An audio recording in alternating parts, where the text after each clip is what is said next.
to be the end of the world if you take a bath in the morning or if you skip a night. What to wear.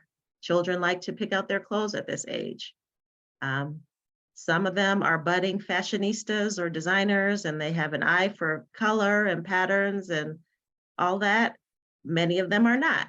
But if they're wearing a plaid top and striped pants, if their colors are clashing, if they want to wear their Halloween costume, most of the time, it's not the end of the world. On picture day, you might want to take a little time to make sure they're looking a little bit special.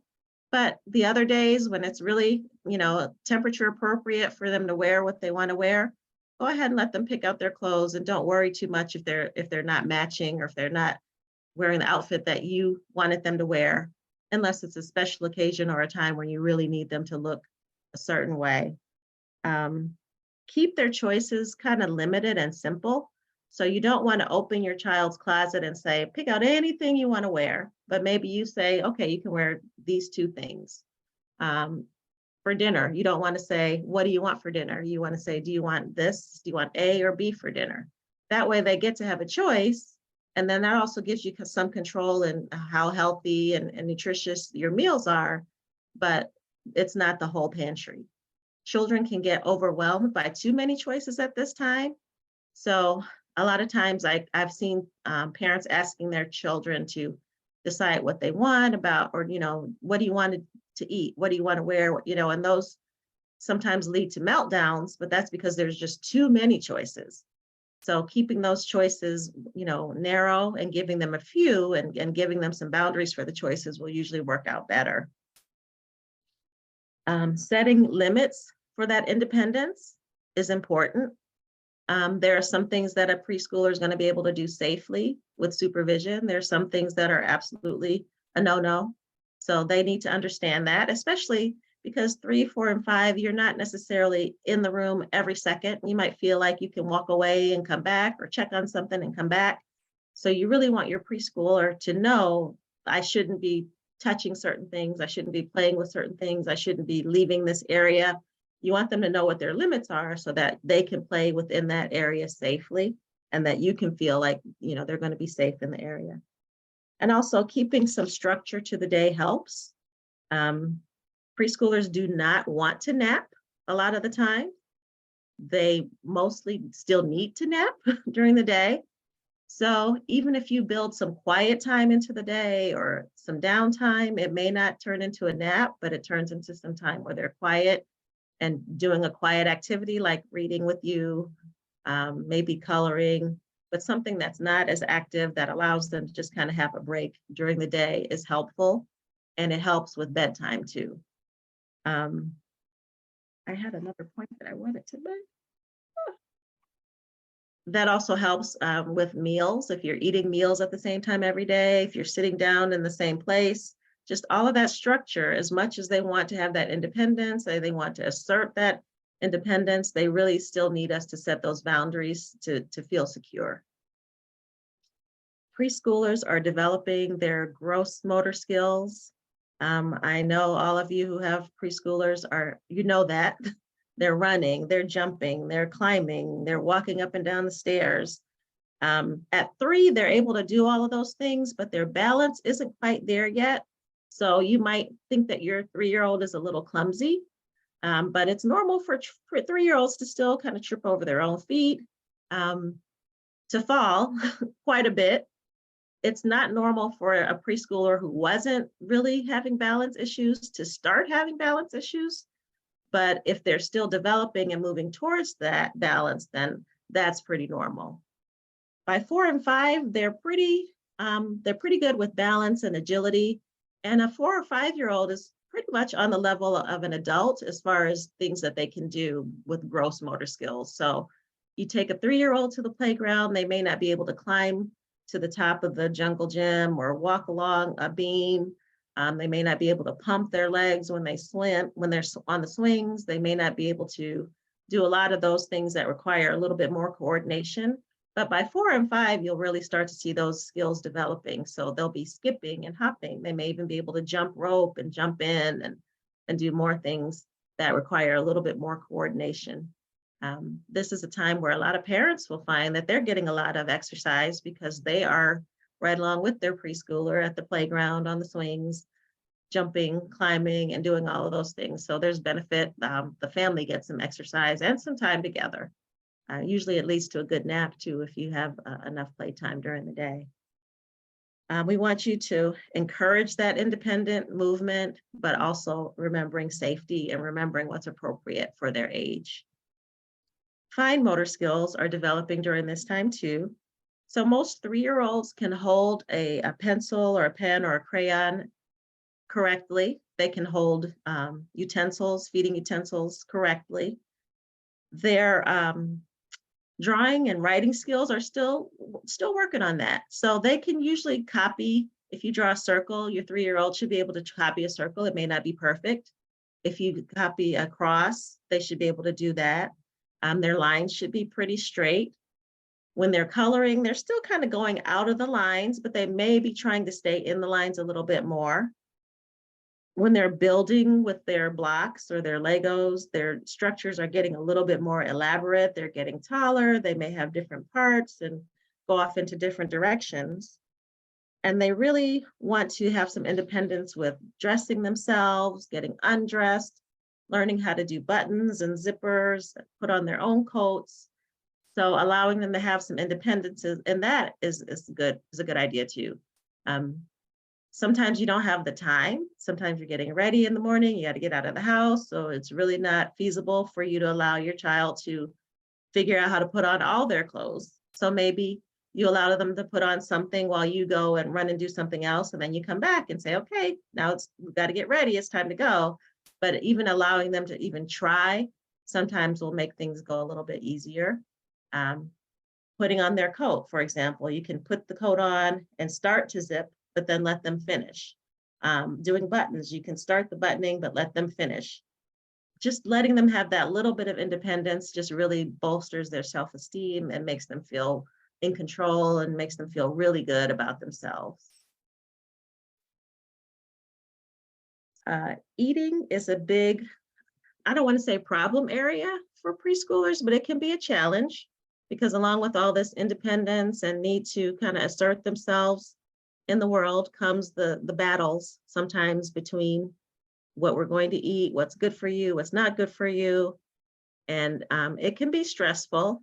I always try to stress to parents not to let the dinner table become a stressful place. So trying to just sit down and eat without arguing is probably one of the best things you can do with a preschooler. That goes back to the choices that we allow them to have. So the fewer choices, the better. The structure helps because we're used to sitting down at the table and this is what we do at dinner time. I try to encourage parents not to talk about what their child is or isn't eating and not make that into a big subject of conversation, especially for a child who's growing and gaining weight appropriately and eats a relatively healthy diet most of the time. The best way to try to get your child to eat healthy is for you to eat healthy and for those healthy choices to be on the table. Getting them involved in cooking sometimes helps if there's a way to do that safely. And, some nights you can do that, some nights you can't.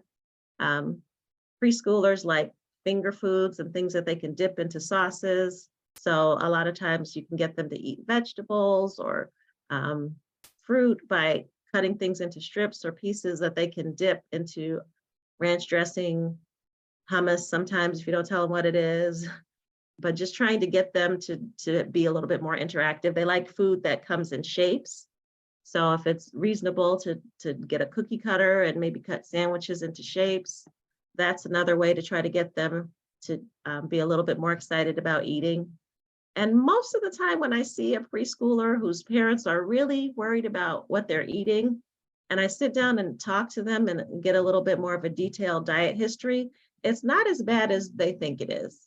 So they may like certain foods more, they may want more junk food, but if you limit the availability, that works well. And most preschoolers are not doing as badly as we think. A lot of parents are reassured once they see the growth charts, they see that their children are growing. They usually feel a lot better about diet. There are some foods that some kids just will absolutely not eat. And I don't believe in getting into battles with kids about those foods. I believe in putting it on the plate, but we don't talk about it. It's there. Maybe it gets eaten while we're mid-conversation. Maybe it doesn't. But if there's a teaspoonful of peas left on the plate, okay, maybe there'll be another teaspoonful next week. But keep trying. Don't just give up because they don't like peas the first time. And they may never like peas. I'm not necessarily the biggest fan of peas myself. You can always do a multivitamin. I think that is kind of like your insurance policy as a parent. You feel like, okay, I'm doing the best I can, but my child is not eating the variety of foods that I would like them to eat. Okay, let's just do a multivitamin. I don't think that you have to go buy the most expensive multivitamin there is. I don't have a specific brand or a certain kind. I think I trust parents enough to do their own research on things like that. But at least that way you feel like, okay, I'm covering my bases. In the meantime, I'm making my child's diet as healthy as it can be within their limitations and their tastes, and just offering them healthy foods, modeling healthy behavior, doing what you would like them to do without turning it into an argument or a battle usually works out better in the long run. I think another battle that a lot of parents have with preschoolers is sleep, right? Most preschoolers, well, not most, I shouldn't say most, but many preschoolers resist going to bed at bedtime. A lot of that can be avoided by having a routine and a set bedtime and just kind of doing things the same way and being firm with the boundaries. So when it's time to go to bed, it's time to go to bed. If you're kind of waffling, going back and forth, letting your child come in and out of the bedroom, they're going to be more likely to keep pushing the boundaries on bedtime. And even the most stubborn toddler, stubborn preschooler, if you decide that you're going to set your boundaries, will usually toe the line if you're really firm about it. I also believe in maybe even having a window of time that we go to bed. So it doesn't have to be 8 o'clock on the dot, but maybe we want to go between 7:30 and 8:15. So that gives you some time to maybe read an extra story or have a little bit more time to talk or snuggle at the end of the day. And it's still within the confines of having a good organized bedtime routine. The bedtime routine does not need to be an elaborate 2-hour ceremony. It can be as simple as brush your teeth, take a bath, story, bed. And that can take some nights 15 minutes, some nights it might take half an hour, but it doesn't have to be an hour long where you're back and forth and going in and out.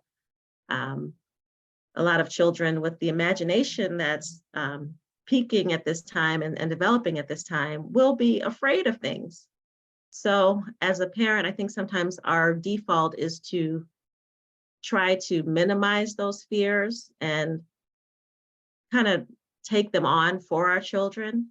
And what we really need to do is support them, but let them know that they're safe. So if they're afraid of a monster in the closet or a monster under the bed, maybe we need to look under the bed with a flashlight, open the closet and look and show them that there's nothing there.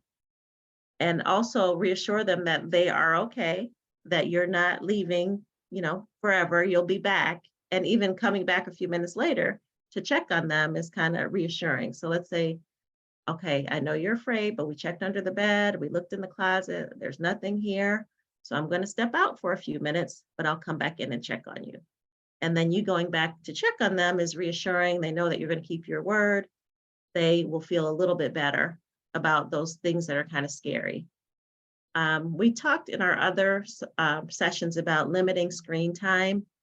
And I think in general, we still want to keep the screen time to less than 2 hours for sure, but also being very aware of what your children are watching. Even cartoons and things that are marketed towards children can be a little scary. And sometimes we're, especially I think with YouTube and things that are streaming, sometimes things will pop up in the stream that are a little bit scary and a little bit hard for kids to understand. So just be careful about what kind of shows and videos and movies that they're seeing. Older siblings can sometimes contribute to this too, because they will sometimes show children things that maybe you're not ready for them to see. Sometimes tell them stories that might be a little bit afraid, and then that gets the imagination going. So I don't believe in having tablets and screens in bedrooms anyway. I think it's just a bad habit to start, especially at a young age. But that's another reason maybe not to have tablets and screens even in your older children's rooms, because then you're in control of what your younger children are seeing. So they won't hopefully accidentally see something that, it doesn't have to be anything that's, mature or really inappropriate for the older child, but it could be something that's a little bit hard for the preschooler to separate, especially if it's vivid pictures and colors and things that can really make them a little bit afraid. Nightmares are something that's common in the preschooler age group. They usually peak between ages 3 and 12, but you can start seeing nightmares as early as 6 months of age. And what usually happens with a nightmare is that a child will wake up, be fully awake. They may cry out, they may cry, they're really afraid, and they really need you to make them feel safe.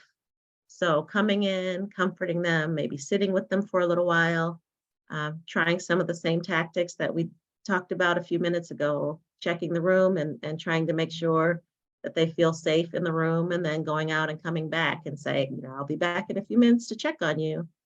And I'm also not so rigid that I think that you can never let your preschooler sleep with you. I have a lot of families who like having a family bed. I have preschoolers who sometimes sleep with parents, sometimes sleep in their own rooms. But I do think it's a good idea to kind of, if you want to have that consistent behavior of your child being able to fall asleep on their own and stay asleep in their bed. And I don't think you're a selfish parent for wanting that, because we work hard, we're tired, we need our rest too. I think it's best to kind of set some kind of boundaries. So even if you have a family bed, that there are certain times where we need to sleep and there are certain times that we're awake, but when it's sleep time, it's sleep time.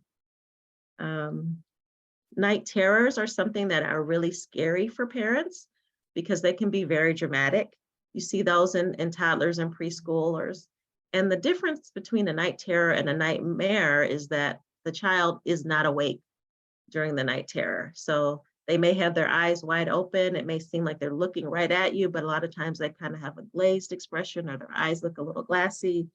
They might be screaming, they might be flailing or fighting, and it can be really dramatic and scary. They can last for a few minutes, they can last for 45 minutes, anywhere in between. Once the child goes back to sleep, they usually don't remember the night terror the next day. That's another difference with night terrors and nightmares. So with nightmares, you might end up having a discussion at breakfast about the scary dream and needing a little bit more reassurance. Usually, night terror, children don't have any memory of that. They're not going to talk about it. And it's once it happens, it's done. Sometimes night terrors happen kind of almost in phases. So you'll go through stretches where they might happen every night for a few weeks, sometimes even a couple of months, but usually they do resolve on their own. Sleepwalking and sleep talking are also things that could be a little bit nerve-wracking for parents. I think we've all heard a lot of stories about what happens if you wake someone up who's sleepwalking, and you don't want to do that because it could be physically, medically dangerous to do that. And it's really not dangerous, but it can be very disorienting for you to be suddenly awakened when you're out of bed. Most kids don't remember getting up and walking around. They don't remember talking in their sleep. So the most important thing to remember with either of those situations is to keep them safe. So if your child is sleepwalking around their room, try to make sure that the floor is clear. There's nothing that they could trip over and fall and hurt themselves. Make sure that stairs are blocked off so that they're not able to go and fall down the stairs. Close any kind of doors, like maybe to the bathroom, maybe to other rooms. You almost want to direct them to where you want them to go. So you probably want them to come to your room if they're sleepwalking. So you want to kind of make it so that that's the place that they can go. Looking for falling hazards, anything that could cause an injury. And you don't necessarily want to wake them up, but you can take them by the hand and lead them back into bed. They'll usually go to sleep, even if they're talking to you and their eyes are open during the episode, they'll usually go back to sleep and they won't remember what happened the next morning. I think a lot of parents get concerned that nightmares, night terrors, sleepwalking are a sign of some kind of psychological distress or some kind of issue that's going on. And by and large, that's not the case. It's a function of developmental stage, imagination, and it's normal. If there are very specific nightmares that seem to be related to something that's going on or you're worried, it's always a good idea to talk to your pediatrician about that. There's a lot of curiosity that comes along with having a preschooler, and that can come in many different areas. A lot of preschoolers are very curious about their bodies. They're very curious about your body. They're very curious about their friends' bodies. And I think it's important to remember that that too is normal. It's normal for preschoolers to want to see their bodies, look at themselves in the mirror. They may want to see your body. They may be in the bathroom with you. They may want to see their friends' bodies. So I think we have to have discussions with them about what's appropriate and what's not appropriate. I always talk to my preschoolers when I'm doing their physical exams and say, I have to take a look in your underwear. I have to take a look under your gown, but only because we're doing your checkup and we're in the doctor's office. So that is setting a boundary that it's okay for the doctor to check your body when you're in the doctor's office and you're getting your checkup. I also usually say, mom is here, or dad is right here. And I'll ask them, so who else is allowed to check your body and make sure that everything looks okay? I think that is also a good segue in for parents to ask, to have that conversation if they're a little bit uncomfortable about talking about those kind of boundaries, and to do it in a way that makes them feel more comfortable as well. So that is all. We had so many questions last time. I want to make sure that I leave time for questions this time. And I think I'll open it up for questions now. Yes, so thank you. And go ahead and put your questions in the Q&A, please. We have one, and it relates to a toddler, but they're close to being like preschoolers. So this person has a toddler who said, what can I do differently when you have a toddler who never wants to get up in the morning and screams and yells about it? So. That's challenging, because toddlers definitely think that they are the boss and they think they're in charge. I think that falls under some things you have to do and you can't really convince a toddler to do. So probably getting them up and getting them dressed and moving through the morning routine without too much conversation, even if they're screaming and kicking and yelling about it, is probably the best way to go. They already know what you want them to do, what you need them to do. This is just their way of gaining control. So maybe letting them have a choice about something in the morning. So maybe they can pick what they want to wear, or maybe they can pick what they have for breakfast, within limitations, but just trying to allow them to have some autonomy and some independence, but also setting the boundaries, because sometimes you just have to get up and you got to go. Making sure that they're getting enough sleep is important. So just thinking about your bedtime routine, thinking, are they getting 10 to 12 hours of sleep a night? Are they getting less than that? Do I need to do something on the other end to try to make the mornings go a little bit smoother? And then if all that isn't working, again, my default is talk to your pediatrician. Absolutely. Yes, and another asks, a 3-year-old likes to rub his private part as he falls asleep, and she really doesn't know how to react or address it. Yes. So when we see preschoolers who are touching their bodies or masturbating, remember that they're not doing it in a sexual way, and it doesn't signify that someone has touched them inappropriately or there's something like that that you need to worry about. It is a soothing kind of activity. So I would say first, mom or dad, whoever asked the question, relax. It's okay. I always try to have parents set a rule that this is something you can touch your body when you're in your room, in your bed, but it's not something that you do in the living room. It's not something that you do in church or in a restaurant. So allowing them the autonomy over their bodies, but making sure that they know that there are places where it's inappropriate. And then also you understanding that, again, it's not a sexual behavior, it's more of a soothing behavior. Most preschoolers will kind of grow out of that as they get older.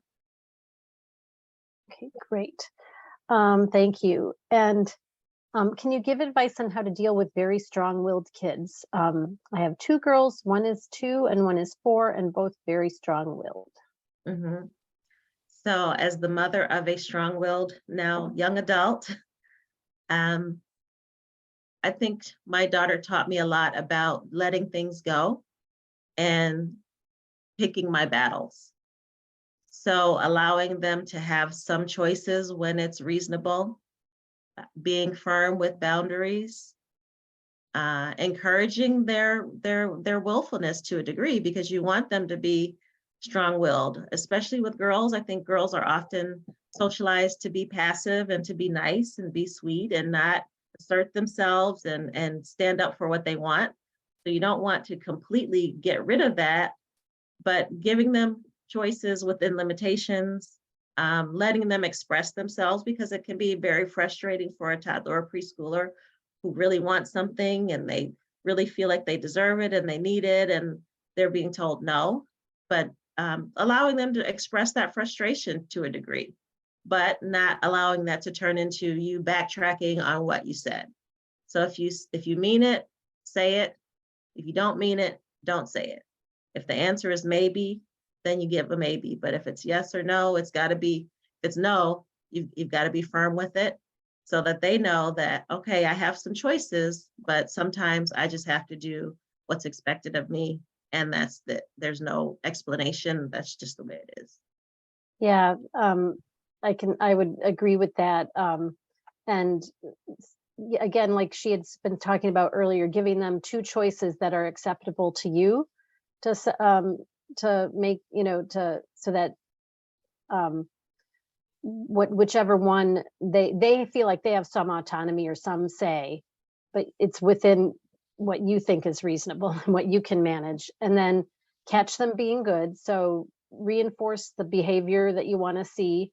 And I hear a lot of parents say to their children, we're going to do this now, okay? Or all right, you ready for this? Or, they're asking a question. And if it's not a question, don't ask a question. Don't phrase it as a question. And then I think giving children warnings, for young children, transitions are difficult. So in a classroom, as a teacher, we really let people know, we let the kids know, okay, in 5 minutes, we need to clean up. And, and then not just say it, we would have to often go and make sure they heard us, like go and look in their eyes or get down in their level and say, we're going to clean up in 5 minutes, clean up time in 5 minutes. Just so that they have a warning and they can prepare themselves. So to ease that transition. And there's some other tips hopefully we can give too, but there's more questions coming in. So let me go on here. Hi, Dr. Robinson. I have an almost 5-year-old and an 18-month-old. We have developed some poor habits with our 5-year-old surrounding sleep and meals. When looking to correct some of our habits, would you recommend strict 180 degrees change, I think? For example, no more sleeping with mommy or daddy, or weaning off bad habits, for example, sleep with mommy on Wednesdays and Fridays only. So, really drastic change or easing the drastic change. I think a drastic change for a 5-year-old is going to be pretty hard, especially if they have a sibling that's younger, who, I don't know if you're doing the same things with the 18-month-old that you did with the 5-year-old, but if all of a sudden you're expecting the 5-year-old to change and you're not changing for the 18-month-old, that's going to be really hard. So I don't think doing a complete 180 would be the way I would go. And I would also kind of temper your expectations about how long it's going to take to change those behaviors, because it's taken a long time to develop those habits. So it may take some time to reverse them. I would say you can either pick the low-hanging fruit and try to do the thing that's easiest first, or you can try to do the thing that's most difficult first. Maybe a parent meeting and sitting down and saying, okay, these are the things we want to work on, and deciding together, this is our plan, this is how we're going to approach it, so that you're on the same page and that your child isn't getting different messages from each parent. And then just being consistent with the changes. And again, realizing that it is going to take some time for the child to adapt to that. Also, your 5-year-old is old enough to understand the concept of rewards. So I'm not saying that they should get a big reward every time they do the routine the way you want them to, or do what you want them to do. But I've often had parents get a calendar or some kind of chart for the week that they can put a sticker or a stamp on. And you can, when you get so many stickers or so many stamps in a row, then there's some kind of reward for that. And it can be something as simple as, I've had parents go to the dollar store and get a few toys and put them in a bin, and they get to pick something out. If you know your child really likes going to a certain place, that could be the reward. Okay, if we get to this many stickers or stars in a row, we can go to the zoo or go see a movie. You know, some kind of reward that they have to build up to by repeating the behavior. So you don't want them to sleep in their bed through the night once and then they get to go to Cedar Point. You want them to do that behavior over and over again until it becomes a new habit. Yeah, I learned that actually as a parent, and I learned that from Dr. Kasdan at Yale. He had a method. We needed to change a habit with our son. And as an early childhood teacher, I know one of my colleagues is on watching this, and we always wanted to reinforce intrinsic motivation and not use like external rewards as much for children. But in these cases where you're trying to create a new, better habit, the rewards can play a role. You just don't want to do that all the time with everything. But for things like this, it really can help. And eventually the reward won't be necessary anymore because they will have developed a new habit. You'll have mastered this together. Yeah, that's And then, great. like you've said before, Joan, I don't mean to cut you off, but Mm. catching them being good. So when they do sleep through the night in their bed, or they do show that new behavior, oh my gosh, I can't believe you. I knew you were a big girl. I knew you could do it. I'm so happy. You know, heap on the praise when they're doing the new behavior, so that Right. there's that kind of incentive, because kids, as much as they try our patience and be willful and what have you, they really do want our positive attention and our love and our positive reinforcement. Yeah, and sometimes people have heard me say this before, if they've been on the previous one, sometimes we inadvertently reinforce the negative behavior by giving it attention. We want to make sure we're giving as much, if not more, attention to the behavior that, you know, that we want to see from our child. So another person asks how advice, and I know you addressed this, I think, in the toddler session. So we maybe don't have to spend a lot of time on, but how to stop my 2-year-old or to stop sucking her thumb. I've tried a lot of things, nothing's working. And I know I think I know how you're gonna answer that. That one can be Right. challenging because it's a comfort for most toddlers. So trying to get them to do something else with their hands, giving them an object or something that they can comfort themselves with, a blanket, a toy, a doll, stuffed animal. Sometimes that works. Getting their attention without drawing attention to what they're doing. So if they're sucking their thumb during the day and you're playing, you can say, oh, let's do this, or oh, help me build this tower. So trying to get them to do something that they need to use their hands to do, and sucking their thumb is impossible to do while they're doing that activity. But not saying, don't suck your thumb, stop sucking your thumb. You don't want to draw attention to the fact that they're sucking their thumb. You just want to try to divert them to something else. Yeah, and my son, my colleague of mine, or actually a friend of mine who isn't a baby expert, came to visit us when my son was a newborn, and she encouraged him to find. He was trying to find his thumb, and she helped him find it, and she made us feel comfortable about him sucking his thumb, because instead of a pacifier, it was there when he needed it, especially at nighttime when he was falling asleep, and he did suck it. Into kindergarten when he was falling asleep, but he's 17 now, applying to colleges, and it's not an issue. So, I think you don't have to stress out about it too much. Hopefully it will resolve. And I think, Dr. Robinson, so many questions. If things continue to be a concern, you always can go to your pediatrician for help. So another question was, how can you help your preschooler move into their own bed or bedroom? I think one way to approach that is to spend time in there when it's not bedtime. So making your child feel comfortable in that space for play, for quiet time, just spending time in the room with them, and then kind of doing the same thing that I talked about when your child is afraid to go to bed, stepping out for a minute. So you're leaving them in that space for a minute or two. They're getting comfortable in that space, and that gives them the feeling, the confidence that they can stay in the space, but then you're coming back. So that gives them the reassurance and the feeling that the security that they need to be in that new space. And it's a big change also. So kind of like what I said with the 5-year-old earlier, being realistic about how long it might take for them to get comfortable in that space, and that it took a long time for them to develop other habits. If they were sleeping in your bed or sleeping with you, it might be hard for them to make that transition right too quickly. So make sure you give them time to adjust to it. I also talk to a lot of parents about doing the bedtime routine in the space where you want your child to sleep. So it's going to be hard to get your preschooler to wind down in your bed and then get up and go to another space. So it's better to start that routine in their space, because then you're setting the expectation of, this is what we do when we go to bed. We take our bath, we brush our teeth, then we go to your room and we read a story and we do that. And then I leave and you go to sleep. I'm right down the hall. I can be back if I need to, but going to your bed and then leaving, most preschoolers are going to refuse that. Right. So we have two questions related to this.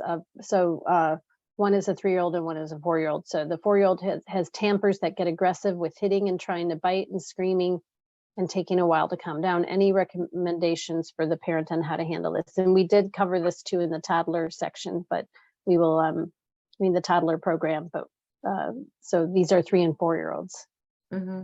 So at 3 and 4, it's more unusual to see prolonged tantrums.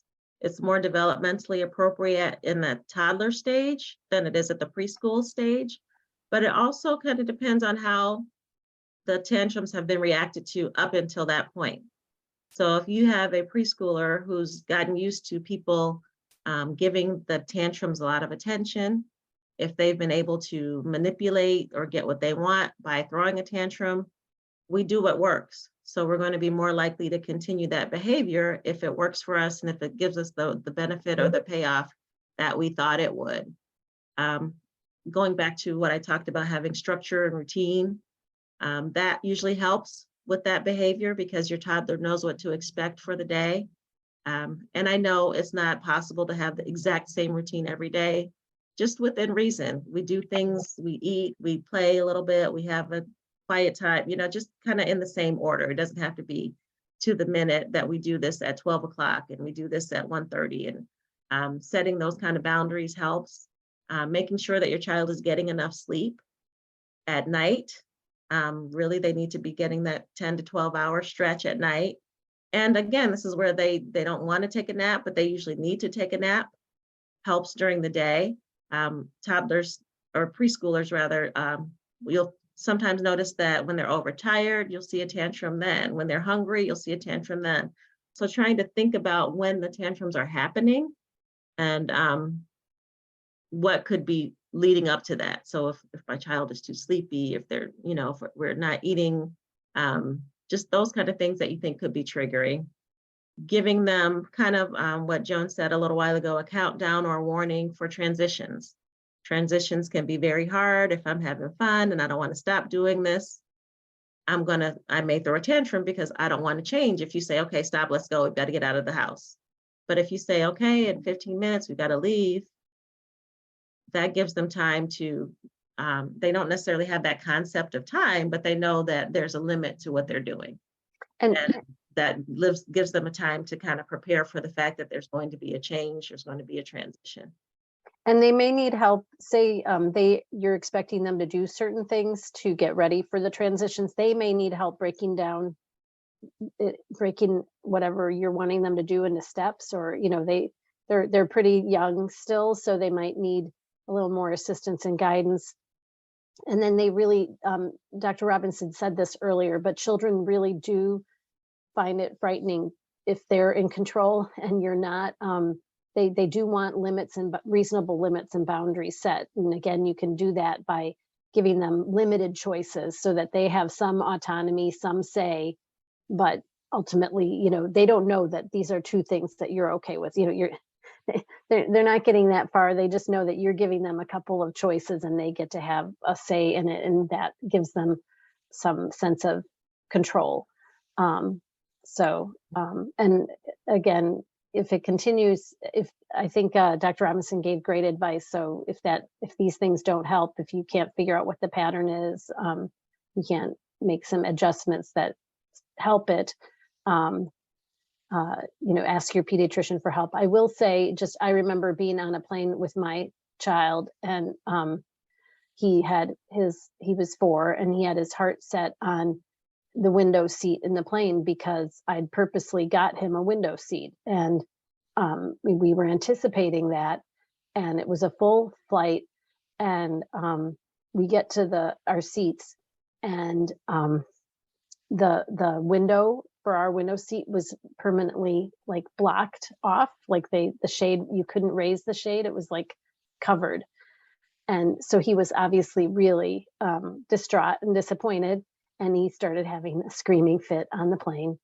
And I think he was hoping someone would offer to move or trade seats. So it was obvious that wasn't going to happen. So I just said, you know what, you have 2 choices. You can keep screaming, nothing's going to change, or you can stop screaming. Your screaming is not going to change the situation. I did my best. This is the way it is. And he stopped. So, just sort of laid it, those are the 2 choices. You can make the best of it or not. And thank God he stopped screaming. But I was just going to say, being calm and talking in a calm voice. Yes, that's what I did. Which can be extremely hard to do when you're tired and frustrated. But the more you react, sometimes you're escalating things. Right. The more you explain, the more you're escalating things. So it's not the time to launch into a long explanation. It's not the time to, get frustrated and angry yourself. Calm.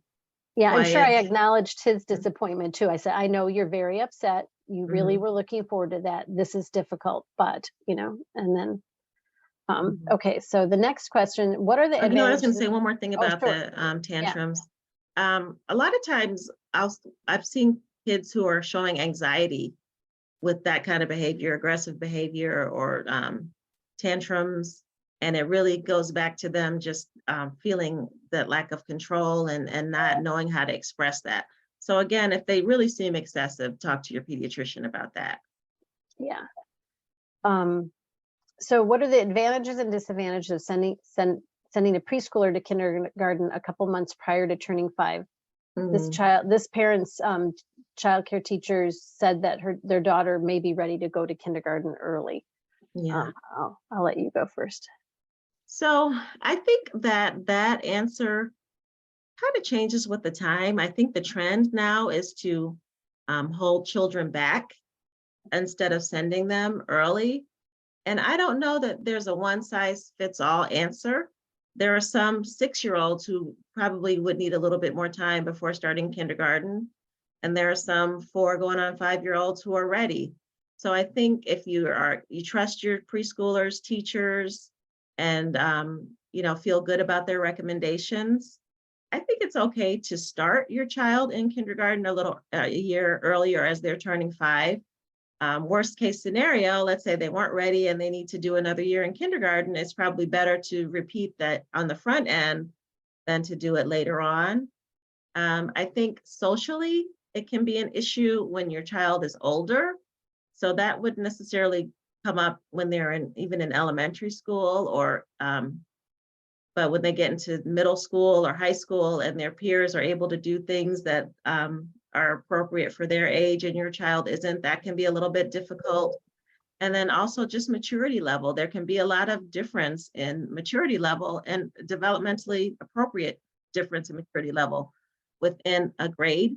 So if you have a child who's really young for a grade, they may have some emotional struggles or some maturity struggles because, especially if a lot of their peers are a full year older than them, there really is a big difference developmentally in just that 1 year. On a personal note, I graduated from high school when I was 16. So I skipped, I think it was the 3rd grade. So it didn't bother me when I was in elementary school. But then when I got into high school, my friends were driving, my friends were dating, my friends were allowed to stay out later than I. So that was a little bit hard for me then. But in the end, it all turned out okay. Yeah, and I think visit the kindergarten maybe before you make that decision, learn more about how that kindergarten operates that you'd be sending your child to. As a former kindergarten teacher, I was able to, in the setting I was, I did have some children start early, but I had different expectations for them. I was able to do a junior kindergarten, like have junior kindergartners in my regular kindergarten, but it was in a hospital-based childcare center. So I had more flexibility with that. And it was easier for me to have different expectations because the times were very different too than they are now. A lot of kindergartens today are not what I wish that they were. There's a lot of pressure on children, and there are expectations that have been imposed by policymakers that don't have a background in early childhood development. Some legislators and policymakers seem to think that children should have evolved in the last 10, 20 years to do that. Their brains and their bodies can do things that they've never been able to do before. And so the expectations just aren't always reasonable. So I'd be cautious about that, because we need children to have childhood and to have time to play and learn through hands-on engaging play. That's how they learn best. So I think it depends on the kindergarten partially. For me, that's my perspective. All right. Now, someone had a question about getting a child to sleep through the night. So, but we did a whole program on sleep. So I'm gonna have you hold off on that so we can get to some of the other questions. There is a video you can watch about healthy sleep that's on our YouTube channel and the resource page. But this parent also does have, I think you already addressed this, how he gets angry when he doesn't get his way, throws toys or anything around, how to deal with that. But this is a 2.5-year-old. So maybe spend a little time on that, but I want to definitely get to these last two questions.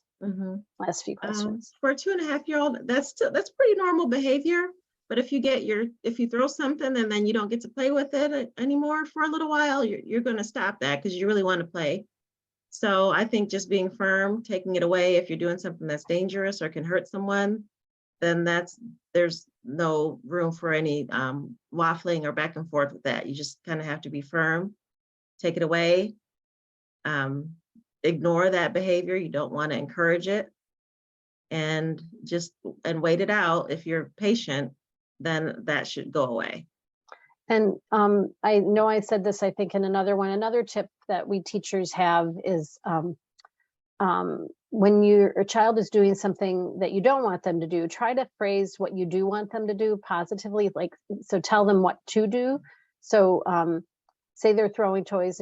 Toys aren't for throwing. Another day we can play with the ball. That's for throwing. If you're angry, you can use your words.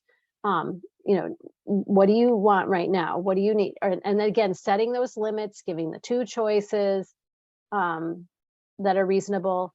And so if a child is standing on a chair, you say, put your feet on the floor. Instead of saying, don't stand on the chair, say, put your feet on the floor. If they're being rough with you, be gentle with my body, be gentle with his body. Let's be safe with each other.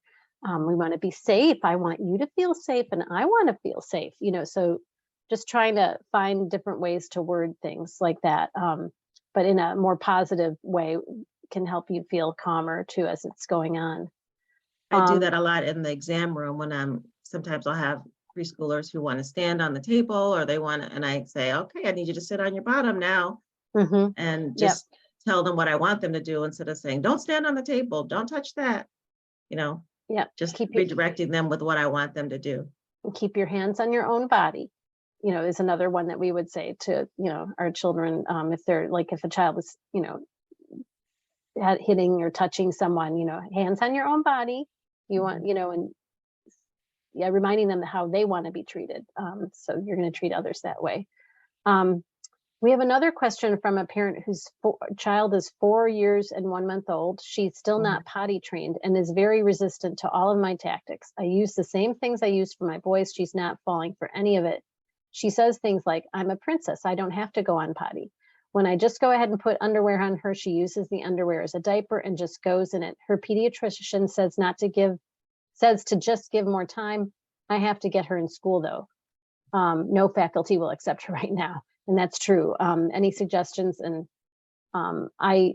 if Dr. Robinson, if this is a hard one to answer today, I know like I can help this. I'm going to just ask this parent to send me an email at, you should have my email address at the Literacy Cooperative. There's a couple articles I might be able to share too, because I had a great early childhood person do a presentation on this several years ago that was really helpful, but I would let you go for it.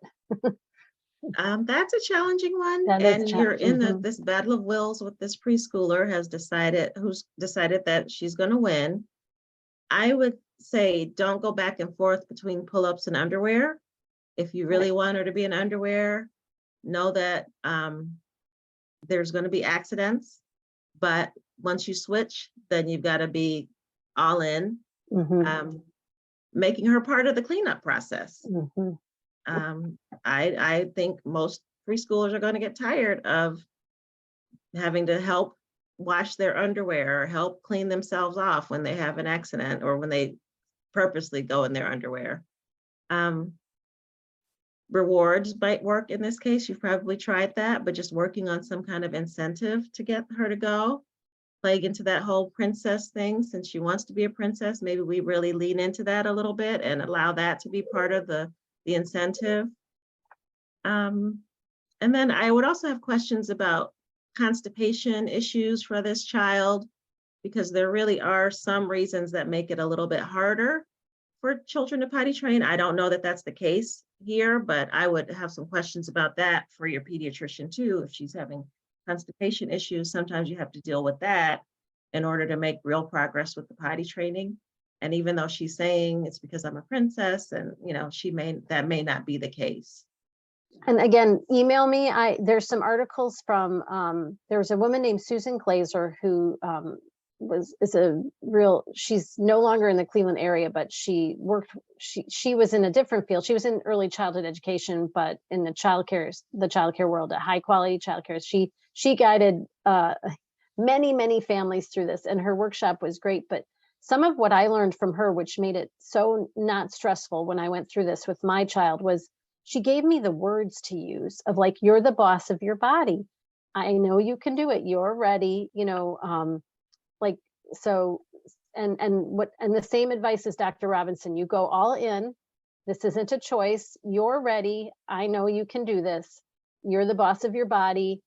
I'll be here to guide and help, but you're going to take care of this, and helping with the cleanup and even sometimes leaving it to her to clean it up. But you don't go back and forth to diapers or, I mean, I never used pull-ups with my son. I just transferred, we had done cloth diapers. So we just transferred to, thicker underwear and stuff. But this is a challenge. So get yourself some support though, if you need it as well. And maybe we'll try to get another local person to do one session just on toilet. We call it toilet mastery too, like not toilet training, because they can master it. So you want to give your child confidence that that they can master this. They're ready, and they're the boss of their body, and they can do it. So anyway, I wish you luck and feel free to reach out so I can try to get a couple more articles and maybe direct you to some other help besides your pediatrician too, maybe. So let's see. One family is working on body autonomy with their 3-year-old, but he's really resistant to necessary things like teeth brushing and or putting on eczema cream. How do we balance control and necessity? But before you answer that, I just want to say to people, I know we're going over an hour now. Dr. Robinson is so kind to spend all this time with us.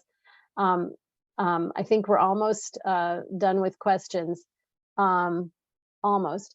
But we, please fill out the survey that we had before when you sign off, and we understand some of you might need to sign off. If Dr. Robinson's willing to answer these last few questions, we will.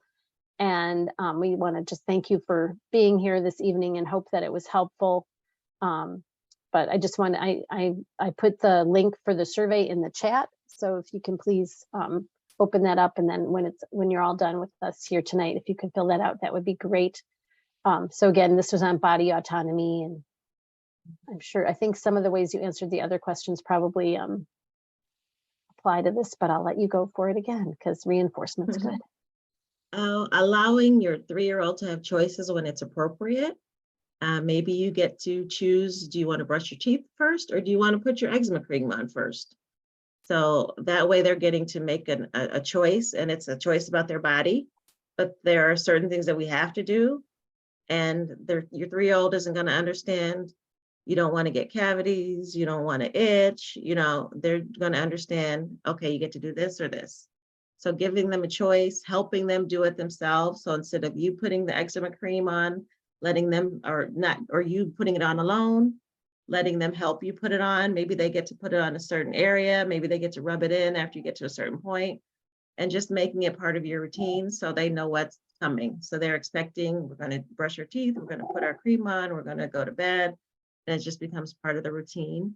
But some things we just don't have a choice about, and we have to do them, but we can maybe make a choice within that narrow window of what we can choose. Right. And just a little piece of it, something that was helpful to me for my son had eczema when he was an infant, and our pediatrician had read the study along with my husband, who's a scientist, that he started taking Culturelle, the probiotic. There's a way that he took it as an infant that helped clear up his eczema, as did a lotion called Shikai, borage therapy, dry skin borage therapy lotion. I'd tried everything.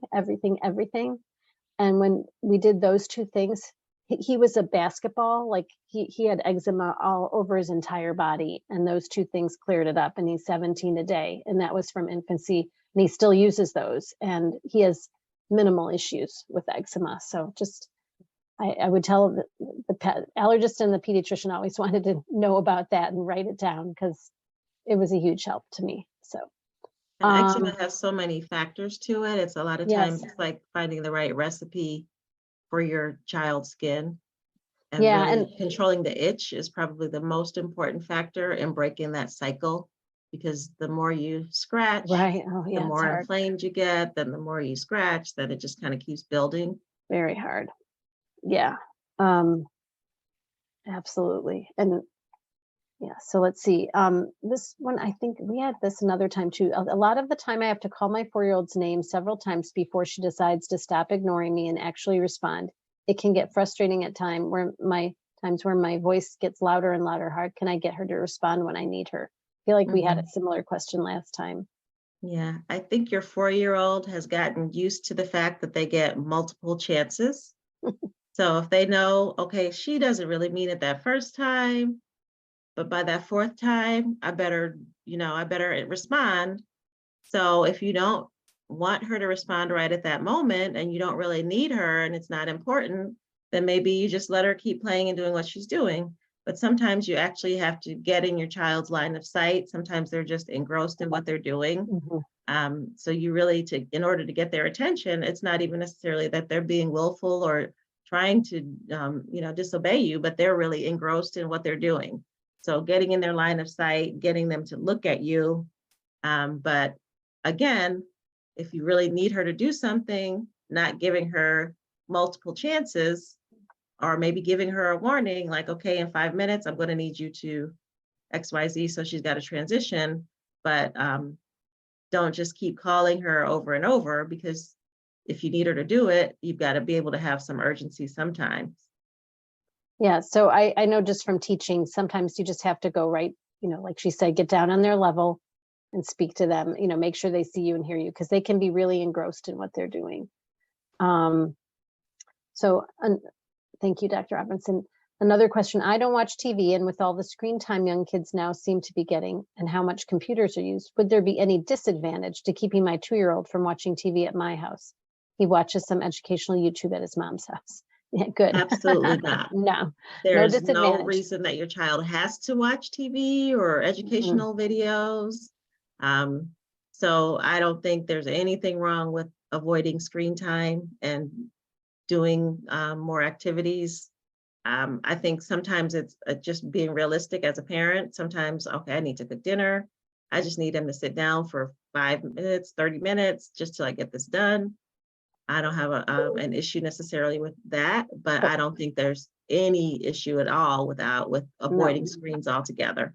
No, and PBS Kids, when you do need to do it, that's what I recommend, because that's one that's actually not trying to addict your child, not trying to get them to buy anything. They're just trying to do good programming, and they do put work and effort into it. A lot of programs that claim to be educational for young children, there's no law that says that they have to prove that they are. So many of them are not educational, and often it's more detrimental for children to watch a screen time. It's more detrimental for their brain development than is just playing. So if you don't need to resort to it and you don't feel the need, I wouldn't either. And we know that children learn best by engaging with real objects, real people, interacting with the world, getting to practice all those gross and fine motor skills, by real engaging activities and play for them. That's how they learn best. That's how their brain develops best. Screens are not effective at building young children's brains at all. So as much as you can limit that, that's actually better. It's better for their attention span, for their executive function, et cetera. And we know the same thing about reading real books to children. And this is why Imagination Library is so great. We need children to fall in love with real books, because books told on screens do not stimulate the brain and develop the brain in the same way as like a real reading of a real book. And there's been MRI research to show that. And children who've had more screen time before the age of 4 or 5, Dr. John Hutton of Cincinnati Children's did functional MRIs of children's brains. Children who had more or less screen time, those with less screen time had better developed brains, more white matter, which is the myelination. It means there's more neuronal connections than the children who had more screen time had less developed brains, less robust brain development, and less myelination. So they will get plenty of exposure to the technology when they get into kindergarten, first grade, second grade, and they pick up on it so fast. That's just not something for young children that you need to be worried about that they're getting behind because they're not being exposed to the technology or something. It's just they don't need it they don't need it even in kindergarten, because they'll pick up on it quick enough later. So someone asked, how do I teach? Are you able to keep going? I think we're going to have to. How many more? Just how do I think there's just, I think you kind of address these. One was how to clean a 3-year-old, how to clean herself after using the potty, and another a 3-year-old to take medicine. So I kind of feel like you kind of covered that, but I will try to actually do another program on potty mastery another time. Because and remember, it's getting the fine motor development, it takes some fine motor skills to be able to wipe yourself well. So a 3-year-old, I wouldn't even expect them to do a great job. Right. So just doing it with them, practicing, and preschoolers who are actually in preschool, I know that's a concern because they may not be wiping as well during the day. They may come home and have some stains in their underwear. Sometimes there's even an odor, but just bathing when they get home, you can put on a little Vaseline or something if there's some irritation. but just working with them and showing them how to do it over and over again, and they will get better with time. And again, I just want to thank Dr. Robinson. And again, praise them for their efforts, though, too. So, and guide them, be their guide. You often are their guide and their facilitator with so much. So, I want to thank Dr. Robinson so much for sharing her wisdom and reiterate her messages about feeding your child's curiosity and encouraging play and pretend play, imaginative play. Children who are where that's a strength do better academically. And if you're getting more books to read about your child's interests, you're going to see that reflected in their play, because they're going to incorporate the concepts and the vocabulary they've used in their play, and then they are owning that knowledge. It's going to be more embedded in their brain. They're going to love reading and learning. And again, just when you see your child playing for an extended period, really focused on one activity, celebrate that. That's a great thing. Even if you go to a museum and they want to spend all the time in one area, be really happy and thrilled about that. That's great. But that's what we love to see. So, anyway, I hope this was helpful. Again, please fill out the survey, and we'll try to do more of these for all of you. And again, thank you to Dr. Robinson. This is the third program. She's been so generous, and I love the way you present everything. So I just can't thank you enough for taking this time with us.